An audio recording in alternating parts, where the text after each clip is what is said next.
Red green online present. কষ্ট রোদের মধ্যে দেখতে পাচ্ছেন অনেক হচ্ছে, কিন্তু সারার দিকেই আমরা বেশিরভাগ অর্জন করতে পারছি তাদের ভরসাটা, আমাদের ভরসা অর্জন করতে পারছি। তারপর আগে যে নেগলেশনটা ছিল এখন সেই নেগলেশনটা নেই, মানুষ বিশ্বাস করছে, আমাদের কথা শুনছে। যদিও আমরা তো ট্রাফিকে পারদর্শী না, বাট তারপর আমাদের কথা শুনছে, আমরা সেটাকে মানিয়ে নিতে পারছি। তারপর রাস্তাঘাট সুন্দর করে চলাফেরা করতে পারছে। আর নতুন একটা ব্যবস্থা তৈরি হলো আমাদের জেব্রা লাইন, যেহেতু নারায়ণগঞ্জ এদিকে কোথাও নেই, তো আমরা চেষ্টা করলাম যে প্রথম সুযোগটা শুরু করি। বলতে গেলে এখন স্টুডেন্ট বলতে গেলে যদি দেখে একটু কাজ করছি তারা সেলুট দেয় আমাদের। আমরা কিছু করি আর না করি, আগে কোনো সময় করেই যা না করি, কিন্তু সেলুটটা পাচ্ছি আলহামদুলিল্লাহ। তো এটাই বড় ভালোবাসা ধরতে গেলে।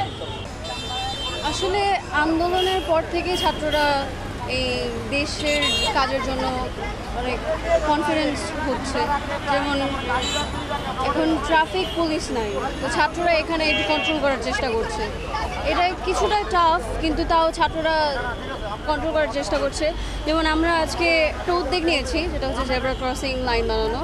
তো এটা প্রায় it's not that tough, but রাত্রেবেলা আমাদের অনেকে সাজেস্ট করেছিল রাত্রেবেলা করতে, বাট রাত্রেবেলা ডাকাতের যে একটা ডাকাত বেড়েছে, ডাকাতের যে একটা ভয় ভীতি কাজ করছে মানুষের মধ্যে। তো ছাত্ররা ওইখানেও দেখতেছে ডাকাতের মানুষ এলাকা সেভ করার চেষ্টা করতেছে। এক শিফট যাচ্ছে ছাত্রদের, আরেক শিফট আবার চলে আসছে। তো এইভাবে করে আমাদের রাষ্ট্রকে সেভ করার চেষ্টা করছে। আমাদের যে ভাই বোনেরা রাস্তার মধ্যে ট্রাফিকে কাজ করছে, রাস্তাঘাট পরিষ্কার করছে, পরিশ্রম করছে, উনি নির্দেশ করে দেন ওনাদের পাশে আমরা থাকতে, ওনাদের পাশে কাজ করার জন্য। এই জন্য আজকে আমরা বাড়িয়েছি মূলত তাদের হেল্প করার জন্য, তাদের জন্য একটু নাস্তা পানি দেওয়ার জন্য। পাশাপাশি তাদের সাথে ট্রাফিকের যে কাজ, যতদিন ওনারা মাঠে থাকবে ওনাদের পাশে আমরা ইনশাল্লাহ প্রতিদিন থাকবো ইনশাল্লাহ। এবং আমাদের মূলত উদ্দেশ্য হলো ভালো যে সেন্টার, আমরা গরিব যে বঞ্চিত সুবিধা বঞ্চিত মানুষ তাদের পাশে আমরা কাজ করতেছি। আপনারা হয়তো জানেন আমাদের যে ডাইলপট্টিতে আমাদের একটা বিল্ডিং হচ্ছে, এখন নির্মাণ কাজ শেষ হয় নাই, কিন্তু আমরা এখানে প্রতিদিন গরিব লোকদের দুপুরে খাবার দিচ্ছি, চা দিচ্ছি, সেরুনের ব্যবস্থা আছে, প্লাস চিকিৎসার ব্যবস্থা সহকারে আছে। সারা বাংলাদেশের শিক্ষার্থীরা সবাই একত্রিত হয়ে অনেক সাহসিকতার একটা পরিচয় দিয়েছে। আমাদের বাংলাদেশের নতুন করে তারা স্বাধীন করেছে এবং স্বাধীন করেই তারা থেমে যায়নি। তারা তারপরে যে পদক্ষেপগুলা, যে রোডে জ্যাম লাগা, পরিষ্কার পরিচ্ছন্নতা, শান্তি শৃঙ্খলা, এগুলাই তারা আবার অবদান রাখছে। এটা দেখে আমরা খুব আনন্দিত হয়েছে এবং তাদের পাশে আছি। তারা খুব মহত্তর কাজ করতেছে। তো আমরা এই কাজগুলো দেখে তাদেরকে সহযোগিতার জন্য আমরা এগিয়ে আসছি আরকে অ্যাগ্রো ফার্মের পক্ষ থেকে।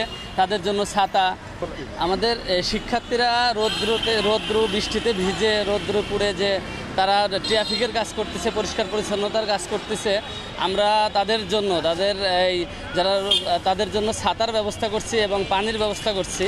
তারা যাতে এই রৌদ্র থেকে সেফ হতে পারে এবং বৃষ্টিতে না ভিজতে হয়, তার জন্য আমরা এটার ব্যবস্থা করছি। ট্রাফিক কন্ট্রোল করতেছি, এখানে আমরা জেব্রা ক্রসিং করছি। নারায়ণগঞ্জে কোনো জেব্রা ক্রসিং নেই, রাস্তা পারাপার হওয়াটা খুব একটা সেফ না। তো আমরা এখানে জেব্রা ক্রসিং, মানুষ আমাদের হেল্প করতেছে নানানভাবে, পানি দিয়ে যাচ্ছে, ছাতা দিয়ে যাচ্ছে, খাবার দিয়ে যাচ্ছে। তো আমি বলবো আমরা যেরকম কাজ করতেছি মানুষ আমাদের সেরকম হেল্প করতেছে। আর অনেকে উৎসাহে এক এক কাজ করতে যাচ্ছে, জেব্রা ক্রসিং সামনেও করেছে, কিন্তু একটা জিনিস জানা দরকার যে রোড সব রং দিয়ে আসলে হয় না। যদি ওয়ালের কালার বা অন্য কালার কোনো কালার দিয়ে হয়, রাস্তার রোডটা নষ্ট হবে। আমরা মানুষের ভালোর জন্য জেব্রা ক্রসিং করতে যাচ্ছি, কিন্তু রংটা উঠে গেলে রাস্তার রোডটা নষ্ট হবে। তো একটা জেব্রা ক্রসিং বা এরকম কিছু করার আগে যদি আমরা একটু এটার ব্যাপারে কোনো আইডিয়া নিয়ে নেই, সবার জন্য ভালো। আমরা ট্রাফিক কন্ট্রোল করতেছি। আমরা ট্রাফিকের যে আগে যে ট্রাফিক কন্ট্রোলে এক মানুষদের হয়রানি হইতো, বাইকারদের হয়রানি হতো, গাড়ি চালকদের হয়রানি হতো, ঘুষ নেওয়া হতো, ছোটো ছোটো বিষয়তে ঘুষ টুস নিয়ে তাদের পারাপার করা হতো, অনেক ঝামেলা হতো। আমরা এটা চাচ্ছি পুরো বাংলাদেশে এটা একদম ঘুষ নামটা উঠে যাওয়া হোক, আরও সব জায়গায় আমরা আরও ভালো কাজ করতে চাচ্ছি। এই বিশেষ প্রতিবেদনটি যদি আপনাদের ভালো লেগে থাকে অথবা উপকৃত হন, তাহলে অবশ্যই এই চ্যানেলটি সাবস্ক্রাইব করুন এবং লাইক, কমেন্ট ও শেয়ার করে রেড গ্রিন অনলাইনের সাথেই থাকুন। Thanks to everyone. Red green online.